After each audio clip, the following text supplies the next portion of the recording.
नमस्कार, बहुत स्वागत है आपका अनादि टीवी पर। मैं हूं आपके साथ पारुल। सत्ता का महासंग्राम देख रहे हैं आप, जहां चर्चा होगी राजनीतिक दलों के दांवपेच की, सत्ता के लिए राजनीतिक संग्राम की, जनता के मुद्दों पर कितने खरे उतरे नेताजी। बात होगी उनके रिपोर्ट कार्ड की भी। समझेंगे विधानसभा सीट का भूत, भविष्य और वर्तमान, साथ ही चुनावी गणित, दलों की रणनीति, सियासत की बिसात बिछ चुकी है। सत्ता के गलियारों में चुनावी शोर जमकर गूंज रहा है। तो कौन होगा सरताज, किसका ढहेगा किला, किसकी बचेगी साख, किस दल पर जनता को है विश्वास। 2023 में किसकी बनेगी सरकार, क्योंकि 23 दिखाएगा 24 की तस्वीर। सत्ता के महासंग्राम में हम विधायक जी का रिपोर्ट कार्ड आपके सामने रखने जा रहे हैं, क्योंकि हम आपको सूबे के सभी विधायकों की परफॉर्मेंस, उनके क्षेत्रों की जमीनी हकीकत के बारे में एक एक करके बताने वाले हैं। और इसी कड़ी में सत्ता के महासंग्राम में आज बात होगी देवास विधानसभा सीट की।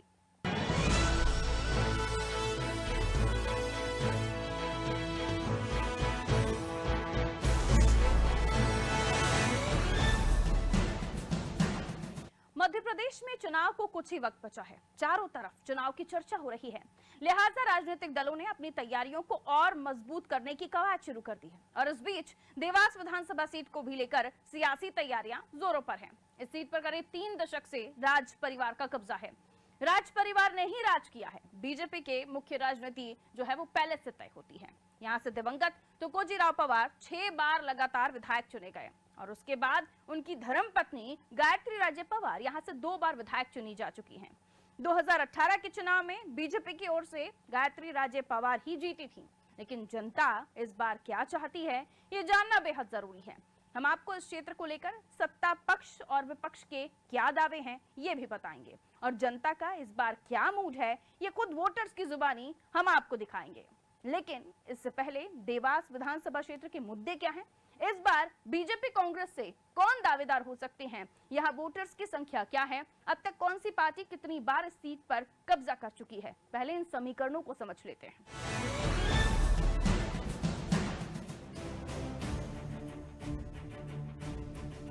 देवास की पहचान इंडस्ट्रियल हब के तौर पर होती है। देवास में नोट छपाई से लेकर 200 से ज्यादा बड़ी और छोटी औद्योगिक इकाइयां हैं, इसलिए यहाँ राजनीति भी दूसरे इलाकों से थोड़ी अलग है। यूं तो सीट पर 3 दशक से ज्यादा समय से बीजेपी का कब्जा है। दिवंगत तुकोजीराव पवार ने जीत का जो तिलिस्म रचा था, उसे तोड़ने में कांग्रेस विफल रही। बीजेपी के चुनावी मैनेजमेंट और मजबूत संगठन के आगे कांग्रेस कमजोर साबित हुई है। यही कारण है कि बीजेपी जीतती गई।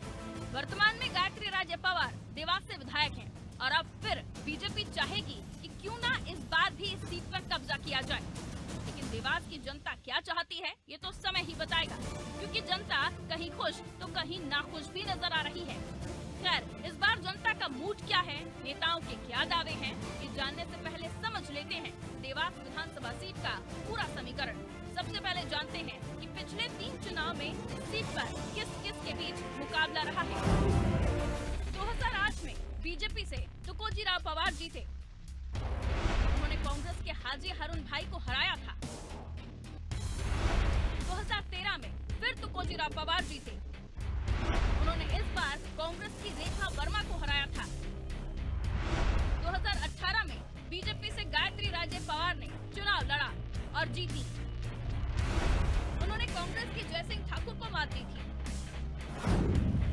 तो ये तो तय है कि क्षेत्र की जनता बार बार बीजेपी के प्रत्याशी को ही पसंद कर रही है। लेकिन ऐसे में ये जानना जरूरी हो जाता है कि यहाँ के असल मुद्दे क्या हैं, जिनका सरोकार सीधा जनता से है। तो चलिए एक नजर डालते हैं इस क्षेत्र के प्रमुख मुद्दों पर। तहकी प्लॉट की समस्या, बिजली, पानी, रोजगार,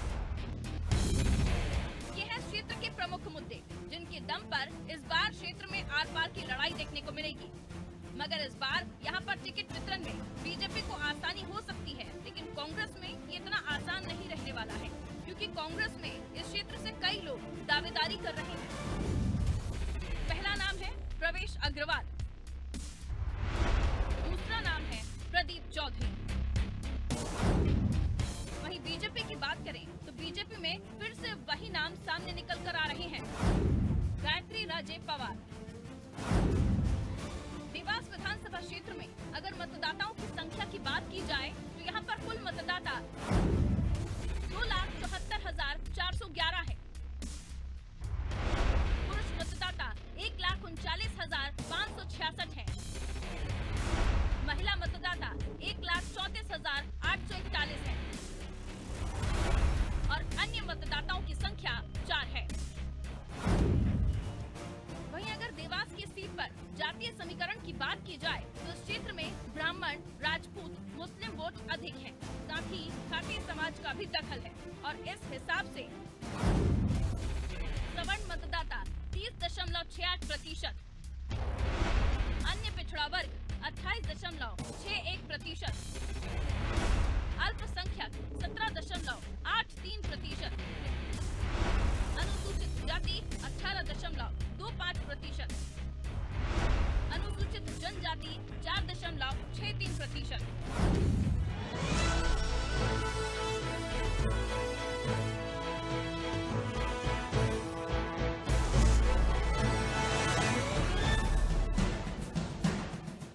पौने 3 लाख के करीब ये मतदाता इस बार मोहर लगाएंगे कि कौन से दल का विधायक बनेगा। आखिर जनता के मन में इस बार क्या है? हमने इन्हीं मतदाताओं के बीच जाकर उनकी मन की बात टटोलने की पूरी कोशिश की। क्षेत्र के नेताओं के दावे क्या हैं, हमने 1 to 1 जाकर ये भी जानने की कोशिश की। तो चलिए, जनता का क्या कहना है, राजनीतिक दलों के क्या है दावे, जनता के मुद्दे और नेताजी की घोषणाओं पर डालते हैं एक नजर। देवास जिले में 5 विधानसभा है, जिनमें प्रमुख विधानसभा देवास ही है। अगर हम भौगोलिक पृष्ठभूमि की बात करें तो देवास जिला विंध्याचल पर्वत की श्रृंखला के चलते 2 भागों में बटा नजर आता है। लेकिन जब बात यहाँ की सियासत की होती है तो 5 साल बाद जनता ही फैसला सुनाती है कि वो अपने क्षेत्र की जिम्मेदारी किसे देना चाहती है। तो सबसे पहले जनता की इस बात क्या राय है, ये जानना जरूरी है। हम बात करेंगे देवास विधानसभा 171 की और यहाँ के मतदाताओं से जानेंगे कि पिछले 10 वर्षों में कितना विकास हुआ है। क्या कहेंगे आप, कितना विकास हुआ पिछले 10 वर्षों में देवास विधानसभा? हमारे देवास शहर जो कि मध्य प्रदेश का हृदय स्थल माना जाता है, देश का पूरा मध्य हृदय स्थल हमारा मालवा प्रांत है। 10 वर्षों में देखने में आया कि काफ़ी विकास हुआ देवास का, देवास जिले के आसपास भी। लेकिन हमारे देवास शहर में जिस कॉलोनी में हम अभी खड़े हैं, आवास नगर कॉलोनी में, इसके बाहर इतने एक्सीडेंट होते थे। जब बाईपास रोड बन गया तो उसके बाद हमारे यहाँ भी रोड इतना बढ़िया बन गया है कि अगर अब हमें इंदौर जाना है तो हमें कहीं भी रुकने की जरूरत नहीं, एक्सीडेंट का भी डर नहीं। एक नहीं, 3 पुल का निर्माण, एक तो अभी पिछले वीक में ही हुआ है करोड़ों के पुल का। ऐसे 3 बड़े बड़े ब्रिज बने हैं, रोड भी चौड़े हो गए हैं, लाइटिंग की व्यवस्था भी बढ़िया हो गई है, ताकि अब हम जाएं इंदौर तो सीधे निकल जाएं, नीचे वाले नीचे रहें, हम लोग डायरेक्ट चले जाएं। यहाँ स्कूल और कॉलेज भी काफ़ी खुल गए हैं और पानी वानी की व्यवस्था भी काफ़ी हो गई है और बहुत अच्छे विकास हुए हैं। आने वाले विधानसभा में आप कैसा जनप्रतिनिधि चुनना चाहेंगे, बीजेपी या कांग्रेस से? आने वाले समय में जब 10 वर्षों में कई गुना अधिक अगर प्रभाव पड़ा है तो क्यों ना हम बीजेपी के ही व्यक्ति को चुने, ताकि और जो बची हुई चीज़ें हैं वो भी पूरी हो जाए और हम देवास वापस नंबर 1 के लिए, जिस प्रकार से आज इंदौर नंबर 1 आता है वैसे हमारा देवास भी नंबर 1 आए, हर क्षेत्र में आए, शिक्षा में भी आए, स्वास्थ्य में भी आए, सड़क परिवहन में भी आए और रोजगार में भी आए। बेरोजगारी भी दूर होने की संभावना है क्योंकि यहाँ पर उद्योगों भी नए नए खुल रहे हैं। सर विकास तो काफ़ी हुआ है, मतलब जब से बीजेपी है तब से काफ़ी विकास हुआ देवास में और अभी हो भी रहा है। जैसे रोड के हम बात करें तो रोड काफ़ी अच्छे हो गए हैं पहले से। आसपास आप देखिए बाईपास पे ब्रिज वगैरह हो गए हैं, काफ़ी मतलब रोड चौड़े भी हो गए हैं। शिक्षा को लेके क्या कहेंगे आप? सर शिक्षा को लेके यही कहेंगे, थोड़ा सा कॉलेज में, अगर यहाँ देवास में ऐसे कोई कॉलेज, मेडिकल कॉलेज नहीं है, बहुत सारे छात्रों को इंदौर जाना पड़ता है। अधिकतर अगर कोई अच्छी एजुकेशन चाहता है तो वो इंदौर ही चुनता है। तो जो इंदौर चुनना चाहता है वो मेंटलिटी ख़त्म हो जाए। अगर देवास में सारी सुविधाएं शिक्षा के मामले में उच्च स्तर पर जो आज इंदौर में मिल रही है वो देवास में मिलने लग जाए तो बच्चे लोग वहाँ नहीं जाएंगे। और जैसे मेडिकल कॉलेज वगैरह है या जो भी शिक्षा से संबंधित है वो यहाँ कॉलेज होना चाहिए। देवास में भी आसपास काफ़ी जगह यहाँ पर भी अगर गवर्नमेंट चाहे तो अच्छे एजुकेशन कॉलेज खुल सकते। रोजगार को लेके क्या कहेंगे? देवास उद्योग नगरी है सर, रोजगार को लेके उद्योग नगरी ये है कि जैसे कि मैं जब से, अब मेरी एज 40 साल की है लेकिन मैं देवास में ही पैदा हुआ हूँ। पहले इंडस्ट्री एरिया काफ़ी था देवास में, बंद होने के कारण कि यहाँ पानी की कमी के कारण बंद हो गया। बहुत सारे इंडस्ट्री एरिया, उज्जैन रोड वाला बंद हो गया, वो हो गया। अगर ये इंडस्ट्री एरिया वापस चालू हो जाए तो सर देवास में रोजगार की कमी खत्म ही हो जाएगी। शिवराज सिंह सरकार मध्य प्रदेश में कर्मचारियों के हित में काम कर रही है। अभी हाल ही में मंडी के कर्मचारियों को जो मांग लंबे समय से चल रही थी उसका भी निराकरण अभी शिवराज सिंह जी और माननीय कमल जी पटेल ने कर दिया है। और अतिशीघ्र अभी मंडियों में प्रमोशन का भी कार्य अतिशीघ्र होने वाला है। शिवराज सिंह सरकार कर्मचारियों की हितैषी सरकार है और हम शिवराज सिंह जी से खुश हैं और कर्मचारी भी माननीय शिवराज सिंह जी से खुश हैं। देवास में कैसा विधायक चाहेंगे आप आने वाले विधानसभा चुनाव में? अभी विधायक जो है वो बहुत अच्छे काम कर रहे हैं और आने वाले समय में वही रहेंगे। जनता उनके प्रति बहुत आश्वस्त है। पिछले 10 साल में आपकी विधानसभा की कितनी तस्वीर बदली है और क्या विकास हुए, क्या है? 10 साल में जो विकास देखे तो विकास कोई विशेष विकास नहीं हुए हैं। यहाँ पे जो पुरानी सरकार थी 15 महीने की, उसमें जो रोड और ब्रिज आया था उसको भी इन्होंने जो नक्शे में अलग दूसरी जगह है और यूँ दूसरी जगह बना दी है पूरी तरह। मतलब उसमें भी भ्रष्टाचार हो चुका है। यहाँ पे देवास में पेकी की समस्या है। विकास के बारे तो कुछ पूरे नहीं हुए हैं। पूरे तो बस यही है कि जिनका इनको रुपये मिला गया है, लंबा मोटा अमाउंट उनको बचा है, वही विकास के कार्य पूरे हुए हैं। रही बात एक मीडियम वर्ग परिवार की, जिसको कोई सरकार को समझती ही नहीं है, आटे के साथ घूम पिसाता है, वैसे हम लोग पिसाते हैं। आज लॉकडाउन के पहले हमारी इतनी अच्छी कंडीशन थी कि हम 4 व्हीलर कारों में घूमते थे, हमारी 1 नंबर कमाई थी। और लॉकडाउन के बाद में ऐसी हमारी घर पर सेवा हो गई है कि 2 वक्त की रोटी खाने के लाला पड़ रहे हैं और नौकरी ढूंढ रहे हैं, नौकरी मिल नहीं रही हमको इस उम्र में। हम क्या करें, किसको वोट दें, कांग्रेस को, बीजेपी को? विधानसभा में मैं समझता हूँ पूरे क्षेत्र में जो है विकास की जगह बर्बादी हुई है। विकास तो कहने को है। देवास वैसे आर्थिक नगरी और कारखानों की नगरी कही जाती है, लेकिन यहाँ तमाम कारखाने मरणासन और मर चुके हैं। उनको पुनर्जीवित करना चाहिए था, वो नहीं किया। परिणाम ये है कि पूरे देवासवासी बेरोजगारी के शिकार है। स्वास्थ्य व्यवस्थाएं कितनी, क्या है देवास में, कितनी उन्नति हुई है स्वास्थ्य व्यवस्था? स्वास्थ्य व्यवस्था जब लोग त्राई कर रहे हैं तो स्वास्थ्य कहाँ से सुधर सकता है? स्वास्थ्य भी जो है अस्पताल, उसको लिपापोती करके पैसों की बर्बादी करते हैं और बाकी तमाम सारी सहूलियत है नहीं।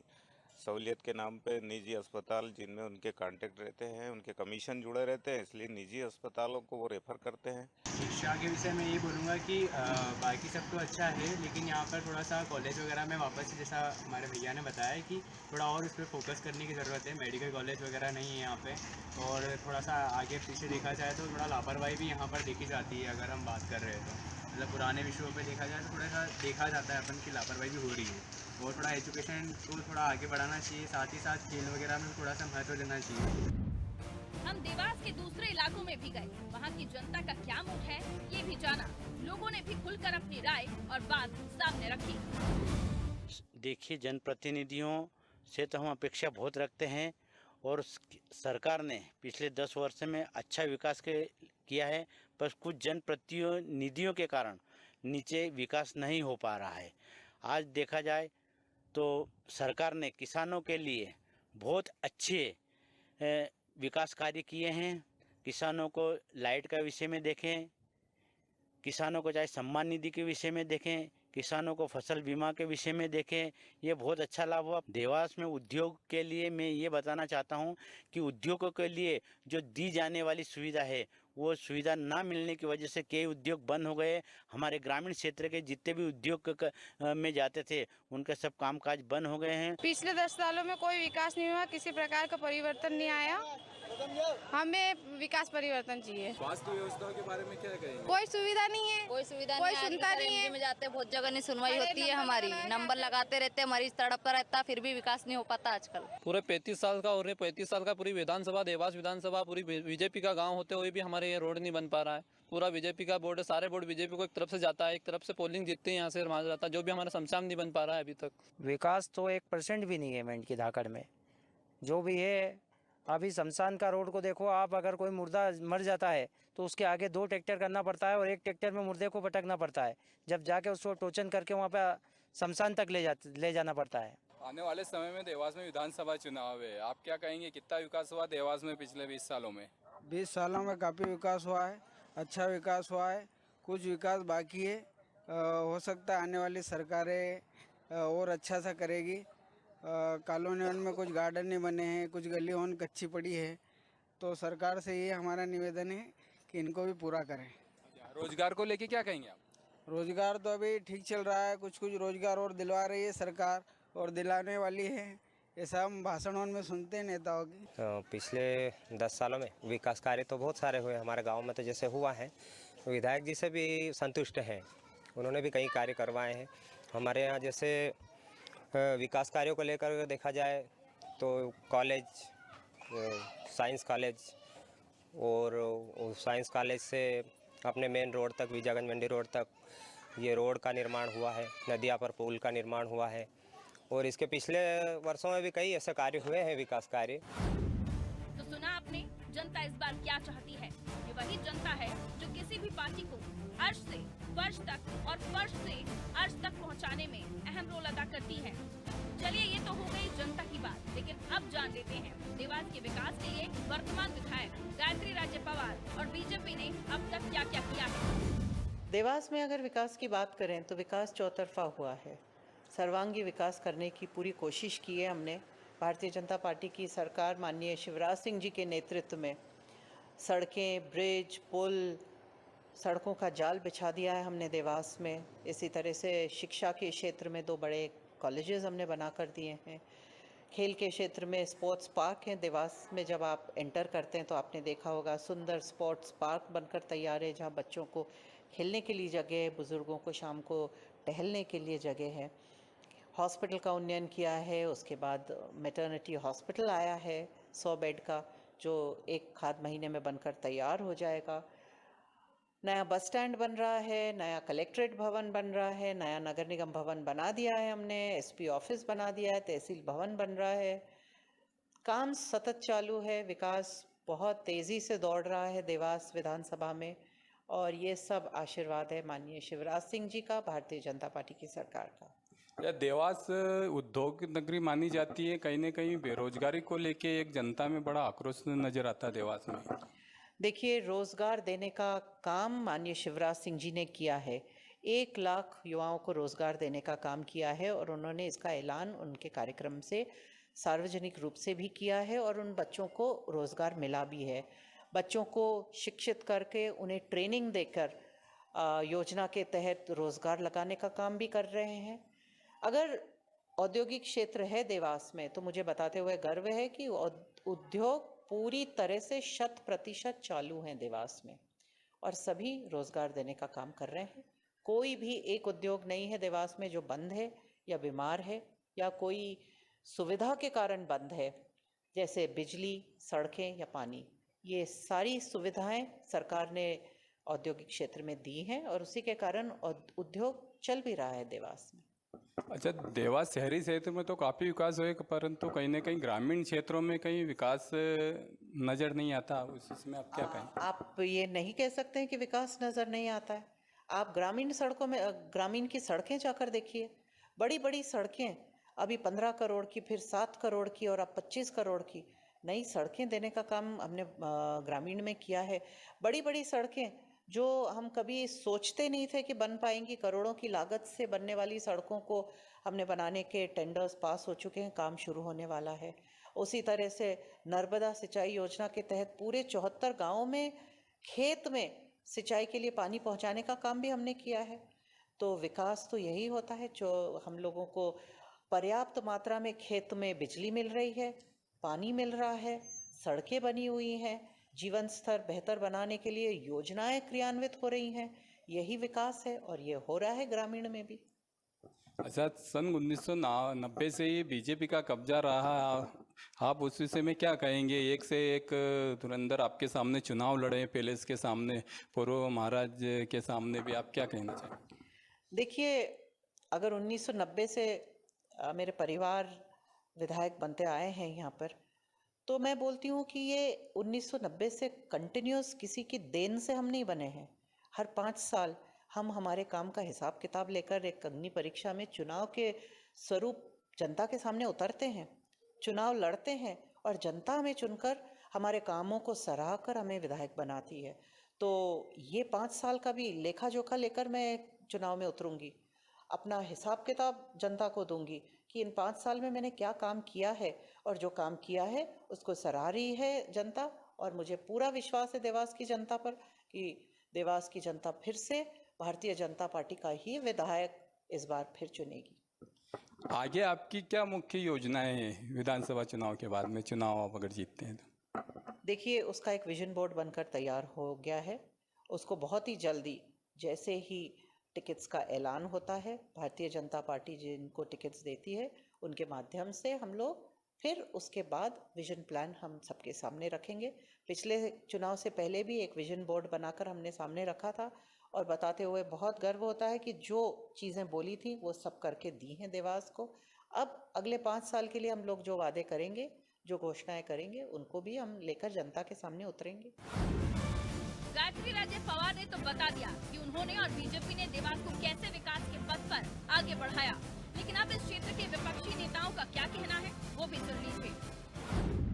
देखिए, दावेदारी तो ऐसा है कि हमारे कांग्रेस में लोकतंत्र है और ये आलाकमान तय करेगा कि चुनाव कौन लड़ेगा। हमारे यहाँ भाजपा की तरह राजतंत्र तो है नहीं कि एक ही व्यक्ति महल का बैठा हुआ है और वो चुनाव लड़ेगा। दूसरा, जो विजन डॉक्यूमेंट की बात आपने कही, क्योंकि आज 33 साल से जो देवास अभावग्रस्त हुआ है, जिस तरीके से राजनीतिक अपेक्षा देवास की गई है, जो विकास पथ पर देवास अग्रसर था वो आज गर्त में चला गया। इतना अभावग्रस्त हो गया है देवास कि आज विद्यार्थियों के लिए अच्छी शिक्षा का अभाव है। एक इंजीनियरिंग कॉलेज नहीं, एक उच्च शिक्षा के लिए संस्थान यहाँ पे नहीं है, जो है वो बंद हो गए। स्वास्थ्य सुविधाओं का अभाव है, छोटे से छोटा एक्सीडेंट होता है तो इंदौर रेफर कर दिया जाता है, शिक्षा के लिए इंदौर रेफर कर दिया जाता है। तो क्या यहाँ पे हमसे वोट देने के लिए आएंगे देवास में? आप देखिए, युवाओं के लिए रोजगार का अभाव है, जितनी बेरोजगारी यहाँ पे फैली हुई है। यहाँ पे सबसे बड़ा औद्योगिक क्षेत्र, सबसे पुराने औद्योगिक क्षेत्र थे, 4 औद्योगिक क्षेत्र लगाए गए, वो सब कांग्रेस के कार्यकाल में लगाए गए। और 33 सालों में जिस तरीके से इतने बड़े देश के सबसे पुराने औद्योगिक क्षेत्र को पूर्णतः खत्म कर दिया गया, ये दिखाता है कि किस तरीके से पिछले 33 सालों से जनप्रतिनिधि देवास के साथ खिलवाड़ कर रहे हैं, देवास का सर्वनाश कर रहे हैं। आज महिलाओं के लिए सुरक्षा का अभाव है। आप देखिए, आज व्यापारियों के लिए बिजनेस नहीं, उनके लिए ग्राहकी का अभाव है। पर्यटन के लिए यहाँ पर प्रचार प्रसार का अभाव है। जैसे मैंने आपको बताया कि औद्योगिक क्षेत्र थे, ये जितने भी काम थे, ये कांग्रेस के गवर्नमेंट में बहुत अच्छी तरीके से कर दिए गए थे, लेकिन 33 सालों में उसको नेस्तनाबूद कर दिया गया। आज इच्छा शक्ति का अभाव है। तो जैसे ही, और ये सब क्यों हो रहा है? क्योंकि जो यहाँ के जनप्रतिनिधि हैं, जो यहाँ पे लोग बैठे हुए हैं, तो जो प्रशासन है, जो अधिकारी हैं, वो सभी उनके प्रभाव से ग्रस्त हैं, इसलिए हमारा देवास अभाव से ग्रस्त है। तो जब कांग्रेस की सरकार आती है, जो कि नवंबर में आने वाली है, कोई बात नहीं, 2-3 महीने की बात है, इनसे जनता, युवा, महिलाएं, किसान, हमारे व्यापारी, इनसे एक सवाल का जवाब मांगेंगे, उनको सत्ता से नीचे उतारेंगे और अपना जवाब देंगे। मैं एक बार महापौर रहा, महापौर में मेरे को जनता का आशीर्वाद मिला और मैंने काम करे, लेकिन विधायक के चुनाव में मुझे जनता ने अच्छा सपोर्ट किया है, लेकिन मैं चुनाव कतिपय कारणों से जीत नहीं पाया। तो ये हार जीत चलती रहती है, लेकिन हमने जो जन सेवा का जो माध्यम है हमारा, जनता से जो मेरा जुड़ाव है, वो मेरा आज तक अलग नहीं हुआ है। आप कभी भी मेरे यहाँ आकर देखिए कि मेरे यहाँ दिन में कम से कम 5-50 लोग ज़रूर मुझसे मिलने आते हैं और मैं यथासंभव जो मुझसे मदद होती है मैं वो करता हूँ। और महापौर के और प्राधिकरण के कार्यकाल में तो आपने देखा ही है, मैं कम से कम 500 से 1000 लोगों के बीच रोज़ मिलता था। और जनता का तो मैं सेवक हूँ। आज भी कहीं भी जहाँ भी सुख दुख में हम हमेशा साथ रहते हैं जनता के। ये हम चुनाव लड़ें या नहीं लड़ें, ये हमारा चुनाव का कोई मकसद नहीं है। हम हमेशा जनता के बीच में रह के जनता की समस्याओं के लिए आवाज़ उठाते रहेंगे और जनता के बीच में रह के जन सेवा करते रहेंगे। हमने जनता का मूड भी जाना, नेताओं के दावे भी देखे, क्षेत्र का पूरा समीकरण भी समझा, लेकिन इस बार क्षेत्र की जनता कहीं खुश तो कहीं नाखुश नजर आई। ऐसे में देखना ये होगा कि देवास विधानसभा में बीजेपी अपना वर्चस्व कायम रख पाती है या फिर कांग्रेस बीजेपी का किला भेदने में फिर सफल होती है। जी हाँ, ये तो तय है कि जिस तरह के समीकरण बन रहे हैं, ऐसे में इसी साल के अंत में होने वाले विधानसभा चुनाव बेहद दिलचस्प होने वाले हैं, क्योंकि सत्ता के महासंग्राम को जीतना तो हर कोई चाहता है, लेकिन जनता का मन पढ़ पाना इतना भी आसान नहीं है। फिलहाल के लिए मुझे दीजिए इजाजत, फिर मिलते हैं सत्ता के महासंग्राम में किसी दूसरी विधानसभा की जानकारी के साथ। रखिए अपना ख्याल, नमस्कार।